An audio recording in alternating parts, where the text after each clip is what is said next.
Hello and welcome to the Behind the Laughs comedy podcast with Carie Karavas, who is a comedy legend on Long Island and just recently filmed her 1-hour comedy special on Crackle. Hello? Carie, can you hear me? I sure can. Tell me. I really want to know how you started comedy, like the very, very beginning. Bring me back to the very beginning. The beginning is I hated school. And when you get to 12th grade and you have no idea what you want to do with your life because you don't want to do anything, it becomes like, you're just confused, right? So you're 12th grader, you're like, what? I don't want to go to college. I hated school. So I decided to go to L.A. to become a makeup artist. Okay, so comedy was not even on your radar at that point. It was just a matter of going to No, LA. I Okay. wanted to just, I was a kid. I didn't really want to do anything. I wanted to just go out and hang out because back in the day, if you remember, Mike, going out was fun. Yeah, I You went remember out, when you were allowed to go out. I remember. Yeah, but even when you're allowed to go out now, nowhere near as fun as the fun we had going out. Yeah, we didn't have Facebook, people following. We had no cell phones. Yeah, it was great. We had no distractions. It was just you were in the moment of wherever you were at. And we had parties, and we had clubs, and we had dancing, and we had spring break that was fun. Everything was fun. Because it was in the moment, right? Because you were in the moment, and you got in your car. You drove up and down Hempstead Turnpike, and that was a night of fun. I know, I remember. So, you had no idea about comedy? You didn't watch comedy, like, when you were a teenager or anything? Carlin, and let's say you watch the big guys like Pryor, but not really. And then Eddie Murphy was the hot on the scene with Delirious. He was kind of like my idol back then. So I go to L.A., I enroll in a makeup school. I figured I'll do makeup for film and television, special effects, horror movie makeup, and all that. I went to one of the best schools. It was called Joe Blasco. It was in the studios on Hollywood Boulevard. In the midst of me living in L.A., I started hanging out at the Comedy Store, watching people like Roseanne Barr. This is pre-Roseanne Barr show. Dice Clay, Gary Shandling. These are all people before they hit the big time, right in the early 80s, 80. But why were you going to it was just a comedy club and you drop in every now and then just to watch them? Is that what was happening? Yeah, I went and hung out at the Comedy Store. So that's what I did every night. We'd go and laugh. We'd see Sam Kinison every night. Richard Pryor would walk in. He'd go on. Unbelievable. Arsenio Hall would go on. These were, and then slowly I started to want to do it. I was almost like jealous. I was like, I could be up there. I could be up there. I could be up there. I mean, these guys were great. These were like the greats of comedy, right? And I ended up meeting a guy named Rick Corso, comedian. I liked him. He was from Nutley, New Jersey. Funny guy. I met him recently. And you met Rick Corso? I opened for him recently down here in Florida. Did you mention my name? He mentioned your name. What did he say? I think he said all good things. He said something that he got you started in comedy, maybe? Well, so I love Rick. Adorable. We had a great relationship. We were like, we could have probably fell in love, but he was West Coast. I was East Coast. I wasn't going to live in L.A. Like, I lived in L.A. for that time, but then I moved to Manhattan, and I was doing, runway model makeup, right? So he was in L.A., and we would meet. I met him in Florida, So he really was my awakening of like, I'm going to be a comic. Because when I met him in Jacksonville, Florida, I stayed with him and the two other comics that were in the condo, because back then you got a condo and all the comedians would stay in the condo. So I watched the whole week watched these guys work, and I'm like, you know what? I got to do this. So when I went back to New York, I took a class at Comic Strip on 82nd and 2nd with Gabe Abelson, who was like the head writer of, David Letterman for years. And that was it. It was from there on, from 1990 on, I just nosedive into comedy. So you never did any comedy in L.A.? I did, but very, very weird comedy. Like, What did you do? I want to know the first time you were on stage and you got laughs besides the comedy shop. Like, what would made you think maybe I could do this? I got on at a place called Carlos and Charlie's. This is a great story. This is what I want to hear. I had jokes like I would go on stage with props, and I would do impressions of Cher, Tina Turner. I had a giant toothbrush, and I'd pull it out, and I'd go, look, Arsenio Hall's toothbrush. Really dumb, stupid jokes and whatever. And people liked it because I was a New Yorker, and I had that New York, you know. And I'll never forget one time I get off stage. Now, you got to know me. I am not starstruck. I barely know who movie stars are. Like, I was in a club one night, and they're like, oh, my God, look, it's Vanity. You know, the group? Yep. I'm like, I had no idea who Vanity was. Me neither. I wouldn't know. So, right, exactly. I'm very not into, like, you could say a name to me right now. Like, my kids will go, Mom, that's so-and-so. And I'm like, who? I don't care. I don't care. That's the key. So, right? So now I'm standing there. I just finished my set, and there was a guy named Skippy Lowe. He was this little gay man, and he ran it, and he loved me. I forget the name he used to call me. He had a nickname for me, and every time he'd see me, he goes, darling, and he would hug me, and he'd always put me on the list to go on because he knew I would get the laughs, and he liked that because he kept that room going.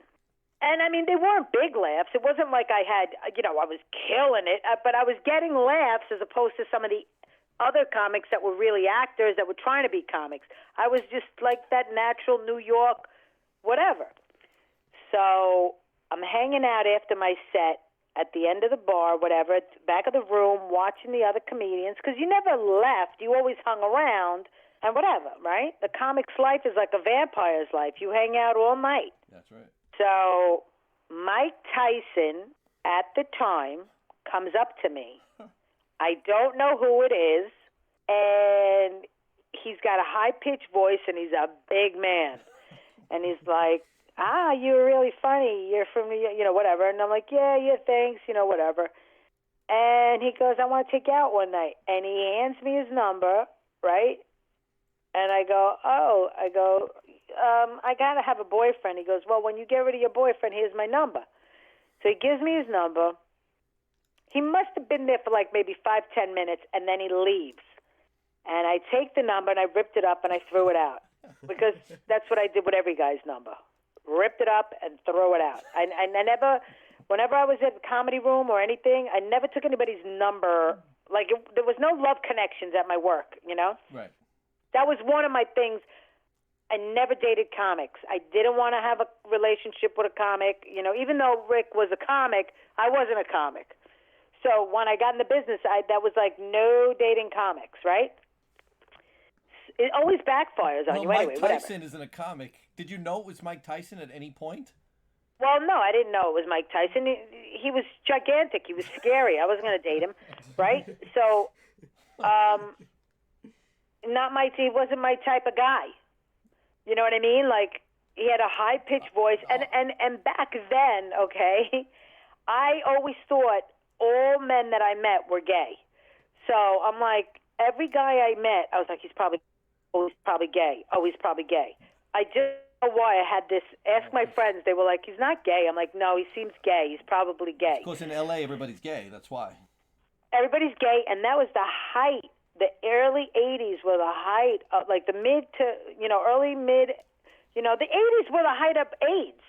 I was so paranoid, so I didn't want to date anybody. Anyway, whatever. I always had germ issues. So he walks away, and this comedian comes up to me, and he goes, this comic, Brendan Mosley, who is the son of Roger Mosley, who was on Magnum, whatever. He goes, you know who that was? I go, no. He goes, Mike Tyson. I go, who's Mike Tyson? He goes, are you serious? I go, who's Mike Tyson, Brendan? I don't know who he is. He goes, he's the heavyweight champion of the world right now. I go, hurry up, grab that number. Where did I rip it up? That was it. That was my big Mike Tyson story. So you know what I'm thinking of, Carie? Like, you saw these great people on stage in LA, like these amazing people. What made you think that you could do it? Because you weren't seeing like these terrible comics and saying, "Well, I could do that." You were seeing such people who became so famous. What gave you the courage to do it? Because I always thought, I never saw myself as good as them, let's say, in the beginning. You always doubt yourself, right, the whole time you're doing it, right? You're like, I'm not as good as that one, I'm not as good. But at the end of the day, it was something that I can't explain to anyone unless they've been on a stage. It's a rush that you get in your body that, you're like, I just made all these people laugh. Maybe I'm not going to be a mega superstar, but for that 45 minutes or 1 hour that I'm on stage, I've got this crowd in my hand. I talk about, is there anything better than having the crowd in your hand for 45 minutes, Carie? Nothing. And nothing even close, right? No, what? Put any job up against that. You can't. From a stand-in, what is more gratifying? Okay, maybe saving someone's life could really. That's good for a couple of minutes. Could be a close second. No. You know what I mean? No, but in terms of saving someone's life is probably better than being a comic. Yeah, but. I'm just talking about just your everyday life experiences. When you do really, really well and you have this major great set, how long does it stay with you after you're off the stage? You're on a good high for a while. Yeah, so you're on that. Yeah, that's the type of. It's a good. How long? It's like a good euphoric feeling for the whole night. And, it's just the same when you have a really bad set. It stays with you the whole night. The whole night. The same thing. Stays with you the whole night. You're like, oh. Yeah, what I'm talking about the next day. Does it extend into the next day for you at all, either way? Not anymore, but, I mean, not. It's not going to extend that long, But it's great to have a great show, and it fills you up, You're like, you made people laugh, and people coming out going, oh, my God, that was amazing. So when they love you, it's great. When they hate you, it sucks, Yeah, no, I'll never forget the time you put me on after that. I'm not going to say what he is. Who are you talking about? Powerhouse Animal. Teddy Smith goes on. You go, he's going to do 20 minutes. He's going to open. He's going to do 20 minutes, Firehouse. He's going to do 20 minutes, and then you're going to go on. And he's up there for 45 minutes, killing it. And I looked at you and I go, I'm speechless right now. I went up. Remember how bad I ate it for 7 minutes straight? No, I never remember you bombing ever, first of all. And I don't remember that happening exactly, but I'm sure it did because we were new producers. I ate it for 7 minutes straight. I know because I had friends in the crowd. 7 minutes straight, and then finally I got them. And you go to me, I get off stage and you go to me, I have never seen anybody dig out of a hole like that and get them and to like in the. It took me 7 minutes, and it never takes me that long to get a crowd. I usually get them within a minute. 7 minutes, and then I went up to Teddy Smith. I go, I'm not ever going up after you, you stupid ass. Well, you could follow anyone, but probably that was my fault. If I was hosting it, I probably should have slowed it down a little bit, which I probably didn't even know at that point because I was doing comedy for a couple of years. Part of a good host is to kind of slow it down a little bit and set the stage for Your you. son was on that show, too. Is that right? The Hillside Show. Huntington, I think. Yeah, he killed that night. He was like 7 years old. Do you remember? Yeah, everybody killed. Everybody. It was like killer. And then you throw me on after a 4-hour show. Carie, I'm going to tell you it's the most impressive thing I've ever seen you do, and you probably don't even remember it. We were having a graduation show. I think I took your class a couple of times, and the crowd was awful the whole night for everyone except whoever they were going to see. We were at, not Governor's, the other place. Brokerage. Yeah. And everybody was talking while you were up there for like the first 3 minutes, and instead of addressing the crowd, you started talking to 4 girls in front of you, like almost quietly, and within 10 minutes you won the whole crowd over. You were the only one who won the whole crowd over all night. Do you remember doing that? Well, I'll tell you why I don't engage in their nonsense of them talking and not listening, because if I yell at them, now you gave them power to talk back to you, to yell at you, to just dismiss you. But when I keep talking through your talking, eventually the crowd will either turn on you and say, shut up, we're trying to listen to her, or they're just going to be like, what is she saying? Because they're going to hear crowds starting to laugh, and then they automatically come. It's almost like they succumb. They're like, okay. But do you particularly remember that night or not really?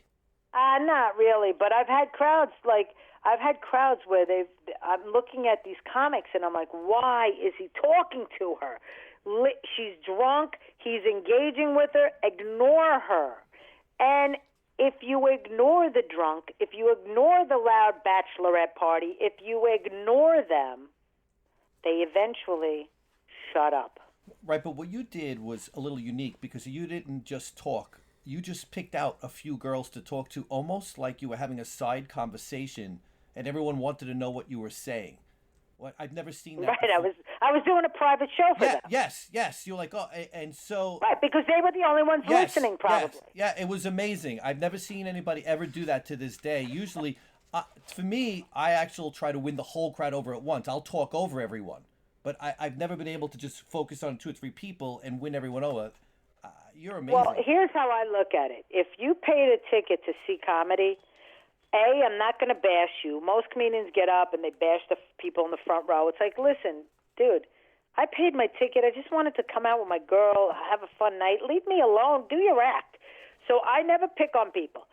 When I see, 5 girls or 10 girls, however many girls it was that night that wanted to have a good time and everybody's talking, I'm not going to ruin it for them. So I did a private show for them. And eventually everybody got on board. And it seems to me that I've been asking everyone this, and I'm shocked at the responses I'm getting. You seem fearless and not nervous at all when you get up there, which is shocking to me. Is that really the case? For the most part, yes. I get nervous, and I don't know why, when there's agents in the room or when there's other comics that are, like, better than me in my head. Like, if I'm performing and Dave Attell's in the room, I feel like, oh, my God, Dave's watching me. Or, if somebody famous is in the room, I get twisted up because I feel like, I don't know. I don't know. It's an intimidation. It's like a comedian that you've looked up to your whole life, and you're like, God, if I eat it in front of him now. God, if I eat it in front of him now. So... so you're at a 0 in terms of nervousness ordinarily? It's a 0? It's a 0. I mean, I always find, Scott Papacuri told me he was like an 8 before he gets up there every time. It's a 0 for me. I don't care because I don't care anymore. Well, I mean, I saw you playing Scrabble a few times before you get up there. I was like, what is she doing? Like she is, and it wasn't that I minded. I just was surprised that you just weren't even thinking about anything. How do you prepare for these shows? Do you prepare?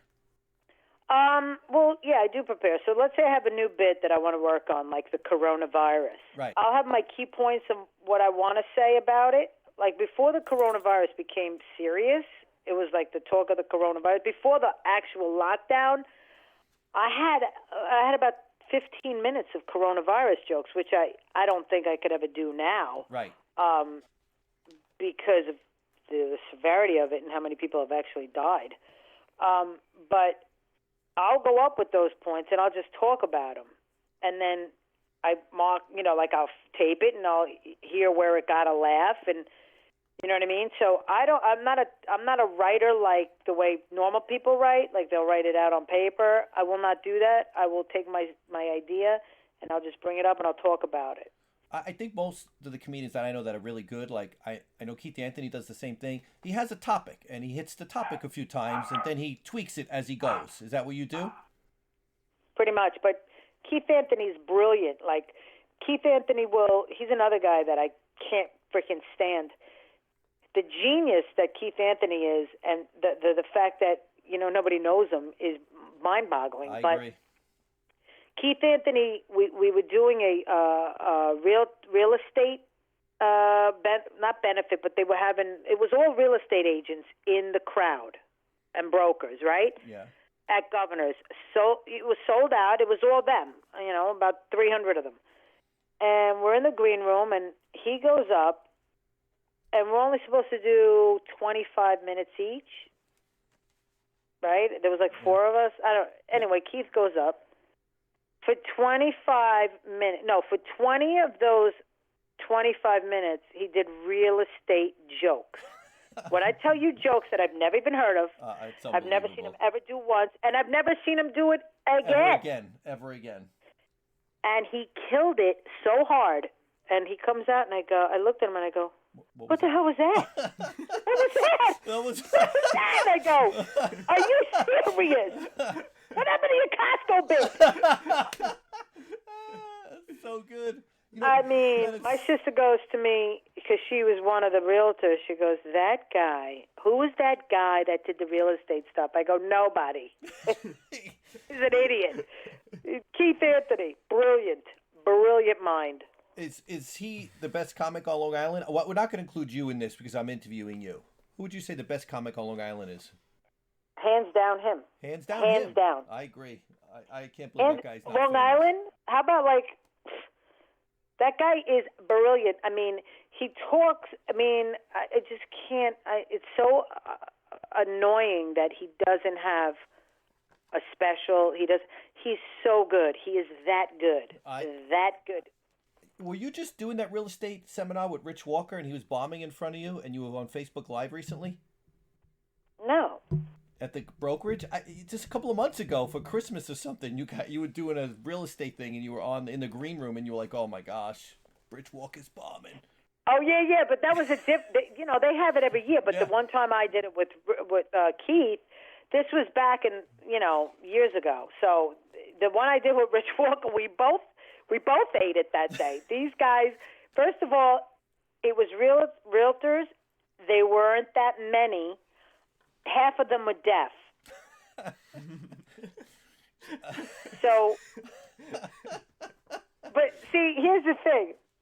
So Rich Walker comes out. Rich Walker will go, I'm like, what the hell? And he's like, they were great. They were fun. And I'm like, are you deaf? Did you catch what half the crowd has? Well, I get off. If I don't get roaring laughter, I'm like, I ate it. It was horrible. I know. You know when people are with you, sometimes it's just nodding or eye contact. It's a whole thing. Sometimes it's not so much the laughs, but I'm the same way. I'm freaking if I'm not getting like what I'm expecting. I can't handle it. I'm like, you guys have to be coughing up blood. Would you prefer a comic in front of you maybe not doing so well, Carie? Like, do you have any thought about that at all? Like, sometimes in front of me, I almost prefer somebody not killing, like, not doing so well. No, I don't mind if they're doing great because then the crowd's in the mood. But I don't want them. Here's the thing, though. If you have a show that runs too long, so an hour and a half is the allotted time for a good comedy show. Right. That's it. Hour and a half. That's it. So when you go past the hour and a half and now you're at the 2-hour mark, you've just destroyed the crowd. Yeah, they're tired. And now you're at a 2-hour mark where the next comic, the last comic's going on, the last comic's not going to have a shot. It's going to be really hard. I mean, even though I've done 2-hour shows and, the comics before me, like Governors on a Thursday night will have 17 comics. Ugh, that sounds awful. And then I'll go up. They'll be coming off, like, right, at 13, 14, 15. They'll be like, ugh, they suck. And you hear this in your head, and you're like, oof. So now I got to close this out. And I'm hearing good comedians coming in going, that just sucked. That just sucked. So I'll go out with a different attitude. I just won't stand for that sucked. Do you know what I mean? Yes. I will do anything in my power. And James at Governors will go to me. You know who James is, right? No. James, the owner. Oh, yeah, I've met him a couple times. Jimmy Dolce, he'll go to me. You know what, doll? He goes, every time I put you on, he goes, you knock it out of the park no matter what the crowd is. 10 times out of 10 times. But here's why. Because A, I know he's watching in the back. B, I am not going to lay down. I'm just not going to do it. I got to go out there with the energy sometimes you don't have that energy. You don't have that to muster up. You don't have it. You're just like, I can't. Tonight I don't feel like really tap dancing. but you have to every time. How much are you performing now? I mean, before this started, it seems like you were getting on stage a lot. And did you stop for a while when you were doing that restaurant, like completely? When you were opening up that restaurant, you were out of it for a couple of years? I took a 10-year, not break, but I took a 10-year slowdown. So I had my 2 little kids, I had my 2 restaurants, and I was still doing comedy. So, but I wasn't doing it every night of the week. Now I'm performing Wednesday through Sunday every week. So you're now back. Okay. I'm done. Now it's over. Now I'm going to go become a hairdresser. Now you're going to go back to LA to do makeup for horror movies again. Yeah, it's terrible. What is your goal, to be a big comedian or to be on TV? What do you want? What do you want to try to get at? That is everybody's goal, isn't it? I don't know. Keith Godwin, that wasn't his goal. Oh no. So my goal. Yeah, is it just to be on TV, like on a sitcom, or do you just want to do comedy? Well, that would have been Kevin James put me on his show, and I loved it. I was like, I could do this every day. I love it. I'm a character, and I should be on TV. Okay, but it didn't happen.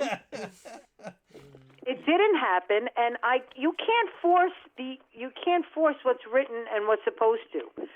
So had I made it back in the day in 2001 when I got a sitcom deal and we shot the pilot and it never got picked up, I was really bummed out. I was so bummed out because it was like, oh my God, and then everything happened. September 11th, all this bad stuff happened. And if I look back in time and I go, wow, if that only happened, I would have been rich right now. I'd been having a house in LA, and I would have been totally rich. But the one thing I wouldn't have had is my 2 children, and I wouldn't have had them. And I can't ever say that was a bad thing, because God has a plan, and God's plan for you is whatever it is. It's not what your plan is. That's what God planned. That's for sure. So how did you get it? You were my comedy teacher. That was about 15 years ago already, Carie. How did you get into teaching comedy? I got pregnant. And then I'm like, so at the time, I would work governors, pregnant and everything. I was on stage pregnant. But Jimmy Finn at the time, who was running Governors, I said to him, I want to teach a class here. And I don't know if... It was your idea to teach the class? I don't remember if it was my idea, his idea. But anyway, I don't remember how it all started. Okay. I don't know. But I was the teacher in the class there. Do you remember how I would start the class every time? 30 people would take the class. And the next class, the week later, it would be 15 people. I remember there was a lot of attrition because it's hard to get up there and... Because I was very, very rough. I would say... So here's the situation. You guys want to be comedians? This is what you got to do. If you're fat, if you're this, if you're that, if you have one arm, if you have this, you have to address the elephant in the room. You have to just get it out of the way. And I would be so brutally honest. And then I'd go up there, tell us a little story about yourself, and then I'll tell you, we would lose half the class. See, I don't remember you being brutally mean. I remember it just being honest. So I have a different perspective because I'm from Queens. Like, nothing could insult me. What's good advice you give? What do you see most comics doing wrong now? Comics who aren't that good. What are they doing wrong? You know what? It's not what anybody's doing wrong, because this is a so look, a guy like you comes into my class, right? And I'm like, ugh, what is this guy? He wants to be a comedian, right? This guy doesn't, good-looking guy, just, what does he want to do? Go back to the law firm, that's how you think of it, right? You're like, how is this guy going to be funny? Is this doctor going to be funny? This bald guy going to be funny? And then you watch them get up. You watch these people get up, and you're like, wow, that guy's funny. And you are really funny. You are like, I was really blown away by you. You don't have to say that because it's my podcast. You can tell the truth. No. I'm being honest. You became very rapid speed, funny, fearless up there, and you, Terry McNeely, all these guys that I was like, these guys want to be comedians. So there is nothing comedians do wrong. because this is a individual Sport. art. Yeah. It's like an artist who's painting, dark, dreary, Van Gogh type of stuff, and who's painting happy, beautiful paintings. It's an individual talent, and it's an individual story. So there is no wrongs that they're doing. It's like any other baby. Get up to walk and crawl. You have to get up. You got to crawl first, then you got to walk, then you can run. So you're going to fall along the way quite a few times until you finally get to where you got to go without falling. And we still fall. I've read that it takes about 10 years for people to become comfortable on stage. That kind of was true for me. What do you think about that? I would say that's 100% true. I mean, you're comfortable at 5 years, but at 10 years, you know who you are. I think that's a great point, Carie. Yeah, I was somewhat comfortable at a year, but at 10 years, I'm comfortable bombing. Like, you're right. I'm just comfortable in my own skin now. It takes about 10 years, right? Mm-hmm. How does comic affect the rest of your life with the kids and everything else? Like, how does it interplay who you are? Well, as comics, I feel like we're like kids. I don't feel like we grow up. So I'm kind of like, I don't feel like I'm an adult with my kids. I'm like, you just don't, you feel like like I'll say something, they'll be like, yeah, all right, well. I'm like, I'm serious. I'm taking away your phone. And they're like, yeah, okay. Yeah. They don't really take you seriously because you're a clowny comic. I'm a clown. So I'm not like a school teacher mom. They go to me, Mom, we got homework. I'm like, well, don't look at me. Well, don't look at me for help. I told Andrew I can't do his math homework. Don't even ask me about it. Don't look at me. So your first official was the comic strip, your comedy class, where you kind of decided, hey, I'm going to make a run at this. Was that officially when you decided to kind of make a little run at it? Yes. And do you remember your first time on stage at the comic? Was it the comic strip? I do, and I actually have it on video somewhere. I got to find it, but yeah, I do. I went up and I had Pringles. They used to say you can't be pretty on stage; you have to be ugly. You're too. People used to say you're too pretty, and I always heard that. It was so annoying to hear it because what does that mean? I don't know what that means. I never heard that. Oh my God! People used to say it to us, women comedians. They'll say, "Oh, you girls are too pretty to be comedians." Well, what do we have to look like? Phyllis Diller? I mean, Lucille Ball was gorgeous. She was one of the models at MGM. What were you doing? So what are they talking about? What were you doing with Pringles on stage? What'd you do? So I would go on stage with a denim jacket and a baseball cap on, and I would pull my hair back so I didn't look like I kind of looked butchy, like not butchy, but like boyish. Right. And I would bring a Pringles can on, and I would go, "This is my opening line." I go, "Mind if I eat?" And then you just start eating the Pringles? Well, I don't care if you do, because girls from Brooklyn always get what they want. It wasn't funny, but... And that's... Didn't you do... But that was my opening line! How much time did you do that night? Probably 6 minutes, maybe? 4? I don't know. I gotta find these videos, and I gotta send them to Costco. No, were you really, really nervous before you got on stage, or you feel it's like you are now? Oh my God! I was nervous for a long time, for 10 years. For 10 years. Well, do you have, when you get on stage now, Carie? How do you like to kind of get going? Sometimes I'm not sure where to start. Like, should I just improv something? Should I just go into a bit? Do you have something that you feel like kind of works for you? After a while, I did my special on Crackle. I did an hour, and I didn't know how to open, what to say. Right. So I had all my notes on the floor of the stage. So I love that. People don't know about comics and notes. That's great. Oh, I had big cards, the 5x7s, and one would say IKEA, one would say husband. That's a great idea on the floor. That's a great idea. On the floor, so I wouldn't get lost, because I had an hour and I had to figure out, you know what I mean, what I was. So what happened to me was I did 7 minutes about Halloween, right? Because it was right in September. Halloween was coming up. And then the fire alarm went on.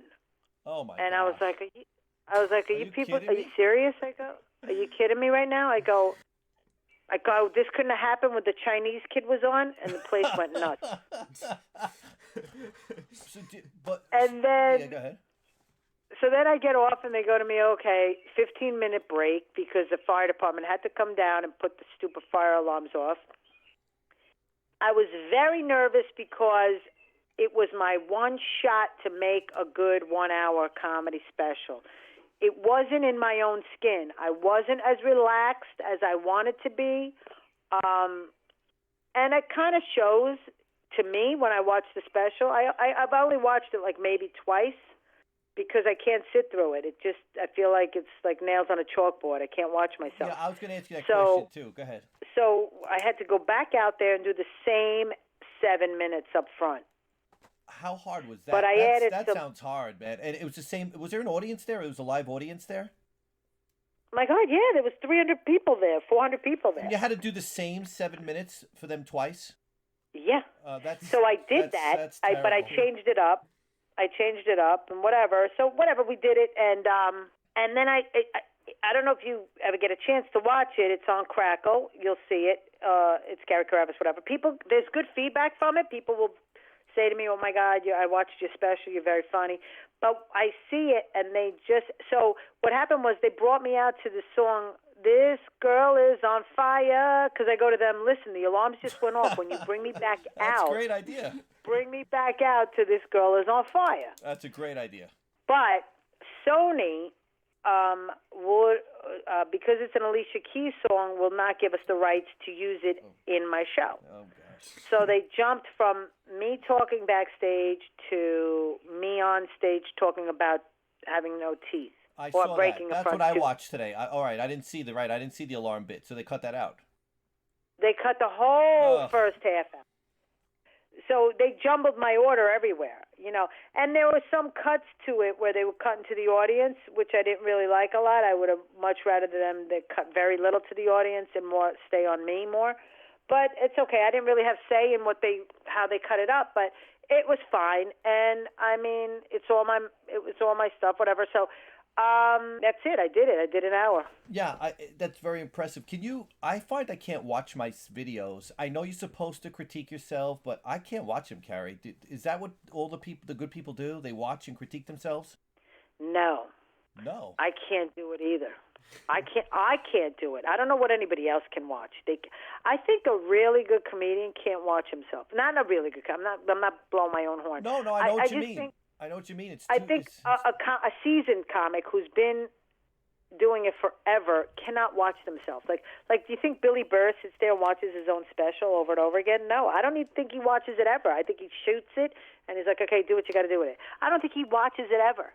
I mean, unless you're a real narcissistic, love yourself type of person. No, I meant for corrections and like ways you could say things more. Oh, well, yeah, I think you can listen to audio. I'd rather listen to the audio of it. That's a good point, actually. Than watch myself. Watching myself and even listening to it, I got one of those voices that can get on your nerves after a while. No, you know what? That's a great idea. So, because I have some videos that I have some material that I like to kind of revive a little bit, but I can't watch them. So maybe I should just listen to them. It's a little easier, right? Because it's not as awful listen to it. Cover the TV. That's all. Cover the TV with a towel, maybe. Yeah. So, is there anything that you want to share with my audience that mostly will be comics that they don't know about you? Well, I'm a germaphobe, and now I'm really a germaphobe. Yeah, No, you go ahead. I always had this thing that. Please don't shake my hand after a show, but I do. So I used to tell James or any club owner, please have a big bottle of Purell so I can use it when when the show's over. And they used to make fun of me. They'd be like, oh, you're such a germaphobe. Because audience members grab you, hug you, kiss you, do everything, right? So I would Purell my hands and then Purell my face. So once the virus broke out, I called James and I go, now who's the weirdo? Now you're walking around with a mask. He has a gas mask. Well, I can't imagine wearing that thing. Well, how do you use other people's microphone then? Everybody's breathing on that thing all night. I had my own microphone. I had like 5 of them, but I would never take it off and put it back on because, people would think I was weird. But I had my own microphone because your mouth hits the mic all the time. But that's probably a good opener for you just to do that and talk about your journey. Well, I'm gonna That's now. a great... Now I have justification for for being a my germaphobe. weirdness. Now it's like, I'm sorry, folks, I got to change the mic. You know what I mean? Instead of, I used to put one of those mic covers on it. Yeah. And I'd be like, save comedy. Oh, I love you, Carie. And I'm looking forward to seeing you when I come up to New York. You ever come to South Florida for anything? You know what? I think with this virus now, I'm gonna, have a different attitude in life. A lot of traveling and a lot of going vacationing. Yeah, by car. You're a yeah, germaphobe. less working. You're not gonna take any airplanes. Oh, you know anytime what? soon. You gotta leave it up to God too at that point. You know what I mean? Yeah, I know. You can't obsess about everything. Jesus is the way, everybody. Oh, amen to that. Yeah, you better cut that out because they'll probably not listen. People don't want to listen to the name Jesus. I don't care. I'll cut out what I want to cut. You know what I love about saying Jesus because it scares. Here's what I was going to do this as a joke. I go, ever have someone say love you, and they catch you off guard, and you're like love you, and then you say it back, and you're like, I just said love you back to this person. And they do it a lot. They go love you, and you're like love you, and they're like I didn't want to say love you. Yeah, that's funny. It does happen. So here's what you do: when next time someone says love you, you go Jesus love you. Right? They'll never call you back ever again. Not only will you'll kill two birds with one stone.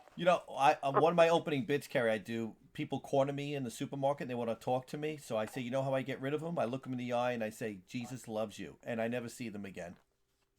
Never. They run away. I'm saying, don't you want to tell me more about your colonoscopy? Get back here. Go ahead. Any questions, call me, Mike. I love you. Thanks, Carie. I'll talk to you soon. Love you too. God Big bless. guys, take care. Stay safe. See ya. See ya. Okay, so that's going to be the conclusion of our interview with Carie Karavas. She's awesome. Thank you so much for joining us, Carie. I wanted to thank the audience for tuning in and just letting you guys know if you want to subscribe to our channel, that would be appreciated. If you go to the YouTube channel and just click subscribe, you can get all our future podcasts. And actually, our next podcast, Andrew interviewed me this week, and we're in the process of editing that right now. And we should have that out to you probably in the next couple of days. And any critiques that you guys have, because this is a new podcast, we'd appreciate any feedback. You can give that feedback on my webpage or on our YouTube page. Thank you so much for listening. We look forward to seeing you guys again shortly.